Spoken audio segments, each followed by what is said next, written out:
Bernard-Henri Lévy, bonjour. Bonjour. Merci de nous recevoir chez vous à Paris. On commémore le 11 septembre, chacun a en mémoire ce qu'il faisait à ce moment-là. Qu'est-ce que vous faisiez?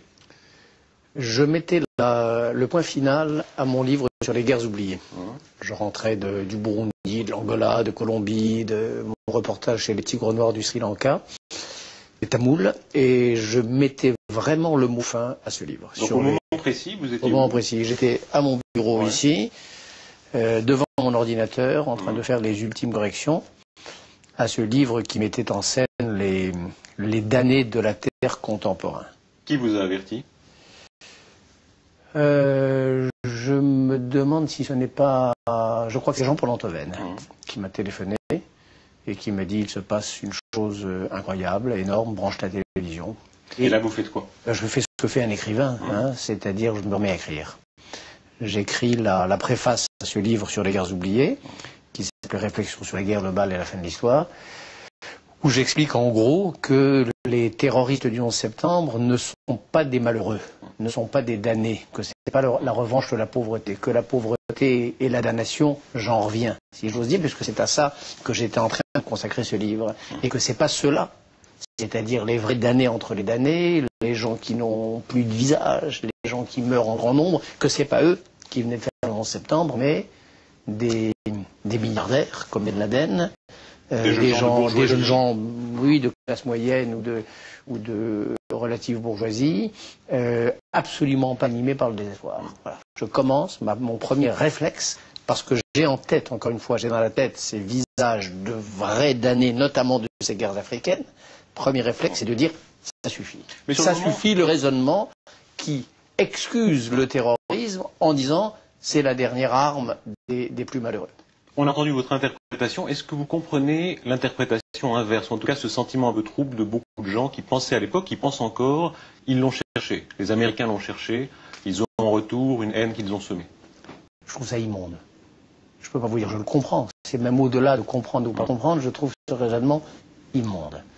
Quels que soient les torts d'un État, quels que soient les torts d'un gouvernement, quels que soient même ses crimes, rien ne justifie qu'on assassine des milliers de civils, toutes classes sociales confondues, indistinctement, à l'aveugle, sans même savoir qui on tape. Vous voyez, ce raisonnement est abject. Mais vous l'avez perçu, ça. Il y a un certain nombre de gens, de façon un peu inavouée parfois, qui disaient un coup réussi dans l'ordre, mais une sorte de coup réussi. Première fois que les États-Unis étaient frappés de cette manière-là.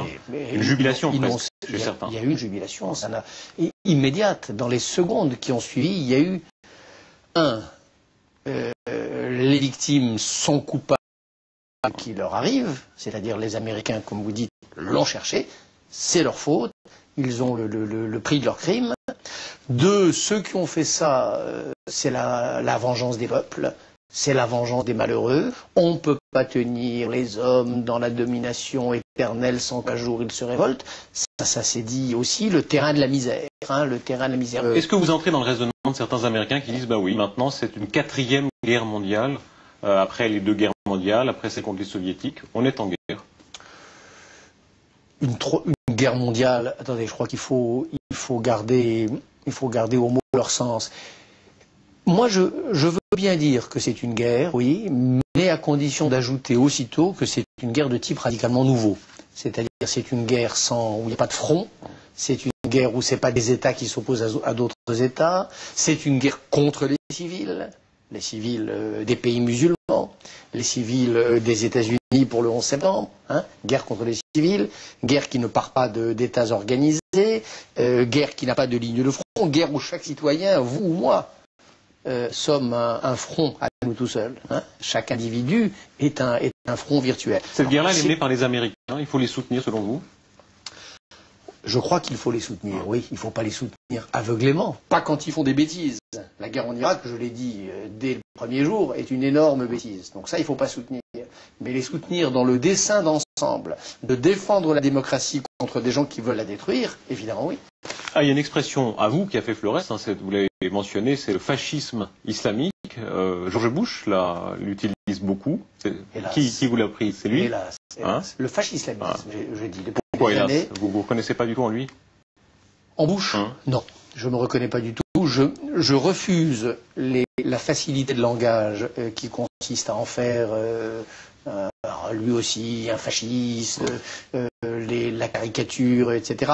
Ça, c'est pas vrai. Hein. Est-ce qu'il n'incarne pas une certaine combativité américaine, celle que Reagan avait contre les soviétiques, ce côté extrêmement agressif qui a payé contre il incarne une tradition intellectuelle américaine qui est vraiment pas celle que je préfère, qui est même quelque chose qui m'inquiète un petit peu, qu'on appelle le jacksonisme. C'est pas le néoconservatisme, contrairement à ce que disent les commentateurs pressés. C'est autre chose, il s'appelle le jacksonisme. C'est-à-dire en gros, du nom d'un président des États-Unis, Andrew Jackson, c'est-à-dire en gros la stratégie du cow-boy. Tu me cognes, je te cogne. Tu m'attaques, je te punis. C'est ça le jacksonisme, hein, c'est la stratégie du western. Ça a eu marché, contre les soviétiques par exemple. Ça a eu marché, là ça marche pas. Ouais. C'est-à-dire que il suffit pas, la stratégie du cow-boy, ça consiste à dire tu me fais le 11 septembre, je vais te bombarder l'Afghanistan. Non, c'est pas comme ça. C'est pas... Votre candidate à vous, ce serait Hillary Clinton? Ah, je crois, oui. Je crois que si j'étais américain, et je l'ai rencontré pour American Vertigo, il y a un portrait d'elle dans le livre, et je prends mes risques. En effet, je dis d'abord que je pense qu'elle est pas très mal placée, hein. Puis je dis surtout qu'elle incarne un peu l'honneur de l'Amérique. Oui, ce mélange de patriotisme, d'intransigeance vis-à-vis du terrorisme et vis-à-vis du fascisme, et puis en même temps, pas la croisade morale de Bush. Je crois en effet que Hillary Clinton donnerait un autre visage de l'Amérique, et peut-être que sa guerre contre le terrorisme, du coup, serait plus efficace. Vous êtes devenu, en France, en Europe, hein, une figure, je dirais pas pro-américaine, mais un intellectuel reconnu comme quelqu'un qui a un regard peut-être plus favorable aux Américains. Vous connaissez l'arrière-pensée de beaucoup de gens. On dit ce sont des intellectuels juifs qui prenaient parti pour les États-Unis souvent. C'est votre cas. Qu'est-ce que ça provoque en vous, ce genre de commentaire? Quelle est la part de vérité? Est-ce qu'il y en a une d'abord? Qu'est-ce que je vous dise? Moi, les bras m'en tombent. J'ai vraiment pas le sentiment que c'est parce que je suis juif que je soutiens les États-Unis. Je suis pas aussi borné que cela. Je suis pas à ce point prisonnier de ce que je suis. Vous voyez, un intellectuel, c'est un homme libre. Je défends. Je pense que les États-Unis ne sont pas notre ennemi. Je pense que Bush, c'est pas Ben Laden, pas parce que je suis juif, parce que tout simplement je suis démocrate. Parce que je pense qu'un pays comme les États-Unis, où on a le droit de dire tous les matins que Bush est un assassin, où on a le droit d'écrire tous les jours dans les journaux que c'est un crétin, où on a le droit de manifester dans les rues à longueur de semaine, c'est pas un pays fasciste. Qu'est-ce que je veux dire? C'est pas être juif que de dire que la terre est ronde. Si on met de côté la part des antisémites, des extrémistes, etc., est-ce qu'il n'y a pas en effet un univers, vous êtes d'une génération de juifs qui peut-être ne serait pas là si les Américains n'avaient pas débarqué en 1945? Mais pas de Français. De Français, bien sûr, mais de juifs plus particulièrement. Non, de Français. Si les Américains n'avaient pas débarqué en France, la France serait aujourd'hui un pays fasciste, un pays qui serait dirigé encore par les disciples et les émules du maréchal Pétain. C'est pas seulement les juifs. Le fascisme, ça concerne pas les juifs, ça concerne les démocrates en général. Et le destin des États-Unis, la même chose. Alors, on ne peut pas s'empêcher tout de même de constater, hein, dans cette logique d'extrême combativité pour la démocratie façon américaine, effectivement, Israël, les États-Unis, les communautés juives souvent, sont dans une vision assez semblable. J'en sais rien. Moi, je connais dans les communautés juives, comme vous dites. Mais je connais des juifs qui comprennent rien, qui ont des positions qui me semblent terriblement réactionnaires. Il y a des crétins partout, il y a des racistes partout. Ça n'a rien à voir avec ça. En revanche, c'est vrai que je crois aussi, mais ça c'est pas de nouveau à cause de ce que je suis confessionnellement. Je crois que Israël, parce que c'est un fait, est une démocratie, que dans la région c'est la seule démocratie véritable, et que je crois que pour cette raison, entre autres, il faut le défendre. Est-ce que c'est pas aussi l'héritage de la Shoah de penser qu'il faut peut-être toujours frapper plus fort les premiers? C'est l'idée de la guerre préventive, c'est l'idée d'être toujours plus fort pour éviter que ce soit les autres qui le soient. Je ne crois pas du tout. D'abord, je crois ça c'est une phrase d'un auteur non pas juif mais grec, qui est Thucydide. Thucydide disait à propos d'Athènes, on n'est jamais assez fort pour être sûr d'être toujours le plus fort. Ça, c'est le théorème de base. On n'est jamais assez fort pour être certain qu'on sera toujours le plus fort. Donc, faut pas. Ceux qui raisonnent ainsi, il y a des gens en Israël qui pensent comme ça. Il y a des gens aux États-Unis qui pensent comme ça. C'est la logique de la guerre d'Irak, hein, oui, de l'extrême. Ils seront, parce que le jour viendra où ils seront pas les plus forts. Voilà. Donc, moi, je suis pas du tout ni pour la guerre préventive, ni pour la stratégie de la force. Moi, je suis pour parler, je suis pour convaincre, je suis pour le dialogue, quand on le peut, quand on peut.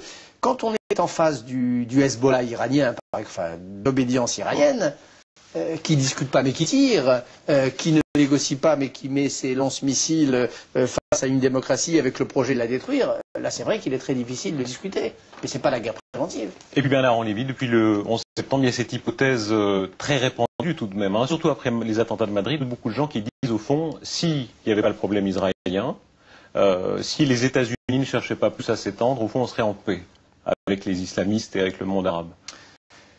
C'est ce que disait Céline dans ses pamphlets antisémites d'avant-guerre. Il disait, s'il n'y avait pas les juifs, il n'y aurait pas de problème. Hein, si on acceptait l'hypothèse de leur liquidation, ça s'appelait l'école des cadavres, son pamphlet. Et bagatelle pour un massacre. L'école des cadavres, ça voulait dire exactement ça. Les juifs sont ceux qui enseignent la guerre, qui sont responsables, qui sont les fauteurs de guerre. Le thème de Israël en général, fauteur de guerre, est une vieille histoire de l'extrême droite. Article 1. Article 2, ça pourrait être l'extrême droite, ça pourrait. Hein, parfois. C'est un préjugé répandu. Ouais, parfois, même le fou, quand il dit il fait jour à midi, a raison. Bien. Mais il se trouve en plus que c'est faux. Il se trouve que ce n'est pas vrai. Et quand vous regardez puisque nous commémorons aujourd'hui le deuil du 11 septembre, quand vous regardez tout ce que disait avant le 11 septembre, quand vous regardez l'idéologie des assassins du 11 septembre, des 19 ou des kamikazes, la question palestinienne, la question d'Israël avait une part infime. C'était pas ça leur problème. C'était pas ça. Ils n'en parlaient pas. Ben Laden parle d'Israël depuis le 11 septembre, dans ses communiqués, ses déclarations. Avant le 11 septembre, ils n'en parlaient pas. Autrement dit, pour vous, ces fascistes islamiques, de toute façon, veulent s'étendre. Ils veulent convertir le monde. Le monde, j'en sais rien. Ils veulent en tout cas combattre d'abord les musulmans modérés. Leur première cible, c'est pas le monde, c'est pas vous et moi. Leur première cible, ce sont les musulmans modérés. Ce sont les femmes en terre d'islam dont ils veulent vitrioler le visage quand elles ont l'audace de le découvrir. Leur cible, c'est ça d'abord. Et ça n'a pas de rapport avec Israël. S'ils veulent vitrioler, s'ils brûlent vives les femmes pakistanaises, c'est pas la faute d'Israël. Vous savez, je connais un peu le Pakistan. J'y ai fait une longue enquête sur la mort de Daniel Pearl. Et quand vous voyez le problème depuis le Pakistan, qui est une des bases du terrorisme aujourd'hui, un des viviers du terrorisme, la question israélo-palestinienne a zéro place. Dans cette partie du monde, on sait à peine. Quand on est un djihadiste pakistanais, on sait à peine où est Israël. On sait à peine ce que c'est que la Palestine. La Palestine, d'ailleurs, elle a un nom au Pakistan. Elle s'appelle le Cachemire. Leur problème, c'est le Cachemire. Hein, y a des gens en Égypte pour qui le problème c'est la Palestine. Ben, leur équivalent au Pakistan, c'est le Cachemire. Autrement dit, régler le problème palestinien, réglons le problème palestinien, ce que je souhaite de tout mon cœur. Moi, je suis partisan d'un partage de la terre et d'un double État. Ça ne changera pas un iota la cervelle du djihadiste pakistanais. Alors, ce que vous dites, c'est plus entendu aux États-Unis qu'en Europe. En Europe, il y a ce côté effectivement un peu défaitiste. Vous parliez de Céline, c'était Munich en d'autres temps, où on dit, mon Dieu, si on pouvait faire la paix avec le monde arabe. Vous sentez, au fond, cette mollesse européenne, elle vous déçoit? Mais moi, je rêve qu'on fasse la paix avec le monde arabe. Et en plus, moi, je me sens en paix avec le monde arabe. Je vois pas de... Aux conditions de lâcher Israël, c'est ça que certains pensent. Voilà, alors, si c'est ça. En effet, il y a des diplomates qui disent ça, qui disent article 1, il faut négocier, article 2, quand on négocie, il faut négocier avec le plus méchant, et article 3, quand on commence à entrer dans la négociation avec le plus méchant, aucun objet, aucun sujet n'est hors du champ de la négociation. Sous-entendu, en effet, Israël, dans le cas de l'Iran, d'Ahmadinejad. Ça, c'est révoltant, bien entendu. Accepter ne serait-ce que l'hypothèse qu'un État puisse être rayé de la carte pour qu'on ait la paix, c'est intolérable. Et en plus, la phrase célèbre, vous avez pensé éviter la guerre et vous avez accepté des honneurs, vous avez eu des honneurs et la guerre. Ils auront la guerre quand même. Vous avez été aux États-Unis longuement, hein, vous êtes maintenant très connu là-bas, certains vous regardent avec ironie, d'autres vous écoutent beaucoup. Est-ce que vous aimeriez vivre aux États-Unis? Non, je suis heureux en France, je suis heureux en Europe, je me sens européen. J'aime vivre à Paris, j'aime vivre dans les grandes capitales d'Europe, j'aime Genève, la ville de tant de mémoire européenne. Non, j'aime l'Europe. Vous racontez dans American Vertigo des scènes très quotidiennes. Par exemple, je crois quand votre petite fille naît à Paris, vous devez faire l'aller-retour. Ouais. Et puis, tous les vies que vous êtes, et ça se lit dans votre passeport, vous êtes soupçonné parce que vous faites l'aller-retour trop rapidement, c'est ça? Ah bah oui, c'est-à-dire l'ordinateur devient fou. L'ordinateur de la compagnie aérienne voit que je prends l'avion, je demande une carte d'embarquement et qu'à peine atterri à Paris, je demande une carte d'embarquement dans l'autre sens pour reprendre le même avion. Ils disent le mec vient chercher les chaussures piégées pour voilà. Donc c'est vrai que le système paranoïaque sécuritaire américain s'est mis en branle ce jour-là. Oui, je raconte ça. American Vertigo, c'est un journal. Est-ce que c'est utile parce qu'effectivement on est en guerre et il faut ça? C'est les deux. C'est les deux. Évidemment que c'est absurde. Et évidemment qu'il ne faut pas pleurnicher non plus, c'est l'effet pervers d'un système qui est inévitable. On l'a vu encore à Londres, là, ces kamikazes qui s'apprêtaient à se faire sauter avec des explosifs contenus dans leur tube, dans leur pâte dentifrice et dans leur lotion après rasage. Donc l'inventivité de ce nouveau terrorisme-là est sans limite, et donc c'est normal qu'il y ait toutes ces procédures un peu absurdes. Je m'en plains pas dans le livre. Le livre, c'est un journal. C'est un carnet de bord. Je raconte l'Amérique au jour le jour pendant un an sur 500 pages de manière romanesque, de manière concrète. Et je raconte ce qui m'arrive, notamment ça. Vous êtes presque devenu une sorte d'icône anti-islamiste. Vous êtes tout ce que les islamistes peuvent détester, intellectuels, juifs, cosmopolites, avec cette image un peu de richesse luxueuse. Vous ressentez ça? Vous assumez ça? J'assume sûrement pas. Je ne vois pas pourquoi j'assumerais l'idée d'abord ce portrait réducteur et puis d'être l'objet de détestation de qui que ce soit. Moi, je hais ça. Vous savez, moi, vous l'êtes, vous le savez bien. Oui, mais je le suis, mais je ne m'y résous pas. Moi, je vous répète, je ne me sens pas en guerre avec le monde de l'islam. Loin de là, j'y ai des... Je pense que c'est une immense civilisation. Je pense que cette civilisation, elle est loin d'avoir dit son dernier mot. Je pense que un pays comme le Maroc, où je passe beaucoup de temps, est un pays magnifique, dont le monarque mène une bataille courageuse pour les droits, pour la liberté des femmes. Moi, je suis proche de tout ça. C'est mes frères, les musulmans comme les chrétiens aujourd'hui sont mes frères. Et je connais trop la guerre de près pour la jouer à blanc dans des espèces de forums absurdes. Ça ne m'intéresse pas. Henri Lévy, parlons de vous plus étroitement. Vous êtes de 1948, ça veut dire que vous allez vers vos 60 ans. Ce sera dans 2 ans. Ah, encore 2 ans, c'est impressionnant, non? Vous allez trop vite, là. Le grand-père, même. C'est extraordinaire. Absolument. Moi, je me souviens de vous, je vous regardais à la télévision, vous étiez quasi un ado. Il y a ce mot fameux de la fille de Bernard Pivot, je crois, qui disait « c'est Rimbaud ». Vous étiez très beau jeune. Ouais. Le temps a passé. Ce qui me frappe beaucoup, c'est votre énergie. On a l'impression que vous en avez à revendre. Vous parliez de votre tournée américaine. Le soir même, il y a cette photo extraordinaire dans Le Monde 2, où vous rentrez après toute une journée de promotion et vous pianotez encore sur l'ordinateur pour raconter la journée. D'où vous vient cette énergie-là? J'en sais rien, du sentiment, de l'impression de l'urgence du temps. Je crois que tout ce dont on parle depuis un moment, cette offensive du nihilisme planétaire, cette guerre qui n'en est pas une, cette guerre à laquelle il ne faut pas toujours céder, etc. Tout ça, c'est des causes suffisamment brûlantes pour que lorsqu'on a un tout petit peu de crédit, l'on s'y dévoue au maximum. Mais on ressort plus personnel aussi. Vous savez, ça fait partie de votre légende. Vos copains de collège disaient que vous pouviez travailler 12 heures par jour sans dételer. Plus.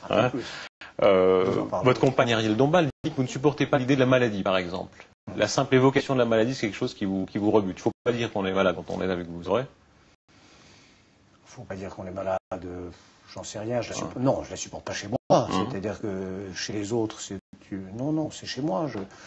C'est vrai que c'est même pas ça. Je suis un optimiste. Enfin, je suis un pessimiste de l'intelligence, mais je suis un optimiste de la volonté. Donc je refuse, en général, sur tous les terrains, je refuse de m'avouer vaincu. Je refuse de baisser les bras. Ça, c'est votre côté guerrier. Hein, vous avez un côté guerrier. C'est mon côté. Je me souviens de vous à Genève dans une conférence, vous aviez 40 degrés de fièvre, vous auriez dû être couché, et puis malgré tout vous avez tenu, il y avait un public, vous avez tenu la parole pendant plus de 45 minutes. Ça, c'est... Il y a une rage. Il n'y a pas une rage. Là, ce jour-là, je m'en souviens très bien. Il y avait surtout une volonté d'être correct, d'être loyal avec ces centaines de personnes. C'était une salle énorme, bondée, beaucoup de gens merveilleux qui s'étaient déplacés pour venir. Voilà, c'était le minimum. Ils étaient venus, je venais aussi, et j'ai essayé d'assurer, d'engager le dialogue, bien sûr. Oui. Alors ça, c'est le côté sympathique. Un guerrier, ça tire plutôt à la sympathie. Côté moins sympathique du point de vue de beaucoup de gens, c'est un certain manque d'humour, d'autodérision. Alors c'est le fameux entarteur, Noël Godin, qui est devenu célèbre en partie grâce à vous. Et là aussi très combatif. Il y a cette scène extraordinaire où vous lui répondez à coups de poing. Ça, c'est vous aussi. Oui, et vous trouvez ça antipathique? Je sais pas, non, vous avez raison, c'est sûrement antipathique, oui, mais je suis comme ça. Ça, c'est vrai que je suis bagarreur, et que, bizarrement, cette affaire de tarte à la crème, je trouve pas ça drôle. Et pourquoi? Je trouve pas ça drôle. Je trouve pas ça drôle. Je trouve que c'est un acte violent. Cette façon de viser un homme ou une femme au visage, c'est quelque chose de terriblement étrange et brutal. Comme quoi vous n'êtes pas si démagogue. Vous pourriez en rire. Vous demande de chanter le chapeau de Zozo dans une émission, et vous ne le faites pas. Écoutez, c'est même pas une question de démagogie. Ce serait déshonorant, bien sûr que je ne le ferai pas. Je pense que c'est pas drôle, et je pense qu'il y a même une tonalité très, très inquiétante dans ce genre de... C'est une agression. Alors c'est pas grave. Hein. J'ai jamais porté plainte, par exemple. Je n'ai jamais porté plainte. Je pense que la police a mieux à faire qu'à s'occuper de ce genre de bêtises. Mais de là à m'extasier, à dire que c'est un acte surréaliste et qu'on est dans le grand humour intersidéral, non, je refuse ça. On parlait de la détestation de certains islamistes. Alors il y a un est moins grave, mais enfin il a été très présent, c'est cette suite de biographies plutôt négatives qui a été publiée sur vous. Comment vous expliquez cette irritation que vous suscitez chez beaucoup de gens? Je ne l'explique pas. Je ne l'explique pas, et je l'ai souvent dit, et je vous assure, ça n'est pas une coquetterie, ça ne m'intéresse pas. Il y a trop de choses qui me semblent dignes d'intérêt, tout ce dont nous parlons depuis une demi-heure, pour que je m'intéresse à ça. Ça fait partie de vous pourtant, vous le savez. Mais c'est leur affaire. C'est leur affaire. Est-ce que c'est de la jalousie? C'est leur affaire. Leur motif... Sérieusement, moi je veux bien m'intéresser au ressort de la psychologie de Bush, je veux bien m'intéresser à la mécanique ou à la rhétorique de Al-Qaïda. M'intéresser aux raisons pour lesquelles des journalistes de qualité moyenne passent quelques années de leur vie à fouiller mes fonds de tiroir ou mes fonds de poubelle. Non, je ne trouve pas ça si important. En l'occurrence, c'est presque de l'histoire littéraire. Voltaire était détesté aussi parce qu'il était riche et parce qu'il suscitait la haine d'une certaine piété littéraire. Il y a quelque chose de ça chez vous. Hein. Vous savez, c'est ça le ressort de beaucoup de haine qu'il y a contre vous, c'est votre argent. Mais je ne le sais pas, non. Je ne le sais pas, je ne le crois pas. D'abord, les gens n'en savent rien. C'est ma vie privée, ça ne les regarde pas. L'argent d'un homme politique, c'est une affaire d'État, c'est une affaire publique, c'est normal.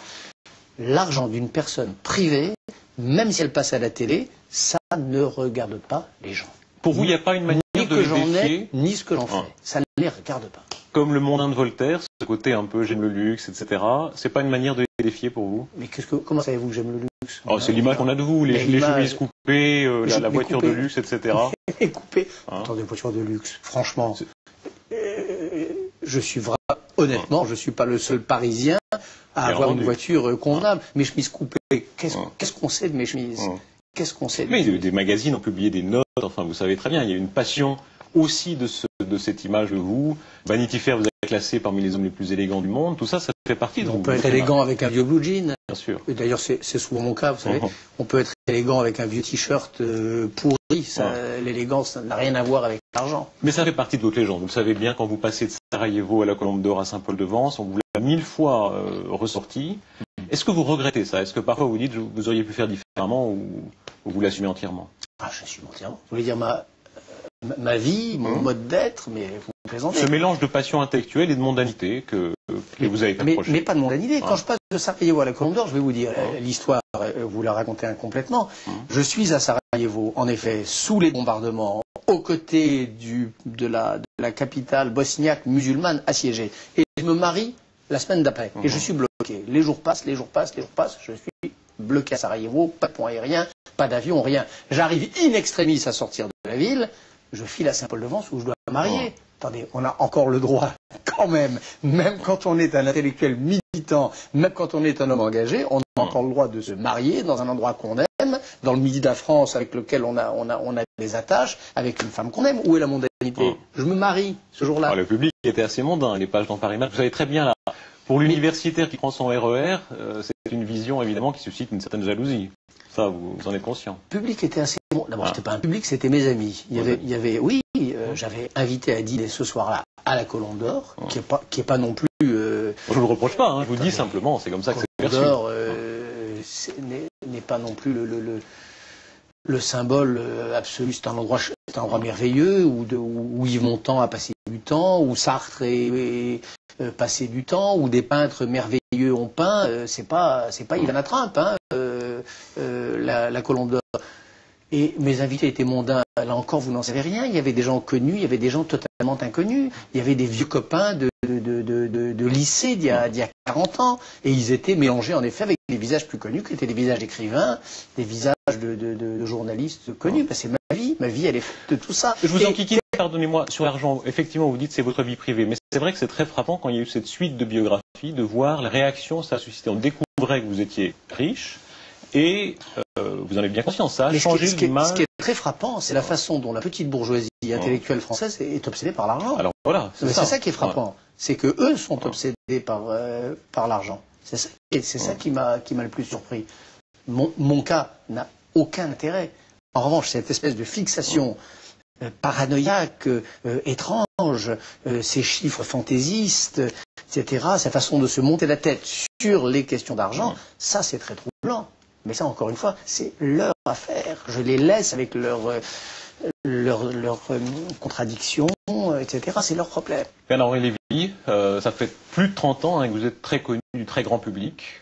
C'était les années 77, 77. C'est quoi le fil rouge? Il y avait vraiment une suite, une logique. Ce serait quoi? Moi, je dirais deux choses. L'amour de la littérature et l'amour de la liberté. Voilà, c'est les deux combats, c'est les deux choses qui comptent, à part mes proches, c'est les deux choses qui comptent vraiment pour moi. On vous a beaucoup reproché votre médiatisation et en même temps, sur certains points personnels, vous êtes relativement peu disert. Il y a dans ce bureau une très belle photo de vous avec votre père. Et c'est un personnage, hein, c'était un combattant des forces françaises libres. Photo de moi que je vous interdis de filmer, d'ailleurs, j'espère que c'est vrai. Ah ben alors, moi je l'évoque parce qu'elle est très belle. Vous faites face à votre père, vous regardez les yeux dans les yeux. Et pourquoi vous l'interdisez de filmer? Parce que là encore, c'est vous dites la médiatisation. Ma conception de la médiatisation. Non, c'est surtout pas la vie privée. Je suis médiatisé parce que quand je rentre du Darfour ou quand je rentre du Sud-Soudan en général, où je suis un des rares intellectuel à ma connaissance à être allé, c'est vrai que quand je rentre, j'ai envie de hurler, j'ai envie de gueuler, j'ai envie d'interpeller mes contemporains. Et ça passe en effet par la télé. La médiatisation, ça veut dire qu'à l'époque de la guerre de Bosnie, à chacun de mes 13 séjours à Sarajevo ou en Bosnie centrale, je rentrais la rage au ventre. Et quand vous avez la rage au ventre, vous ne vous contentez pas d'aller vous enfermer dans une bibliothèque pour écrire des petits articulés pour des revues savantes. Quand vous en avez le pouvoir, là encore, vous hurlez votre indignation. C'est ça la médiatisation. Et ainsi de suite pour toutes les causes qui m'ont tenu à cœur. Par contre, ce qui est mon jardin secret, ce qui est mon intimité, ce qui est la relation, qu'il soit mort ou qu'il soit vivant, avec les êtres les plus chers, ça regarde que moi.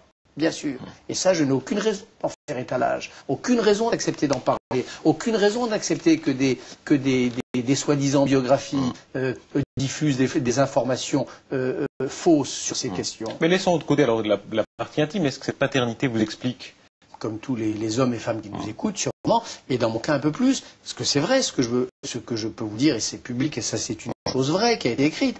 Mon père était un homme merveilleux, d'une part, un très grand Français, un combattant de la France libre, qui m'a enseigné très jeune ce pourquoi il était digne de vivre. Voilà. Qu'il y a des choses qui étaient insupportables, qu'il y en a d'autres qui étaient désirables, que le fascisme était une chose qui devait être combattue sous toutes ses formes, et que la liberté, la démocratie étaient des causes pour lesquelles ça valait la peine de prendre des risques. Depuis que je suis gamin, j'ai un père solaire, magnifique, superbe, qui m'a enseigné ça. Bernard-Henri Lévy, merci. Merci à vous.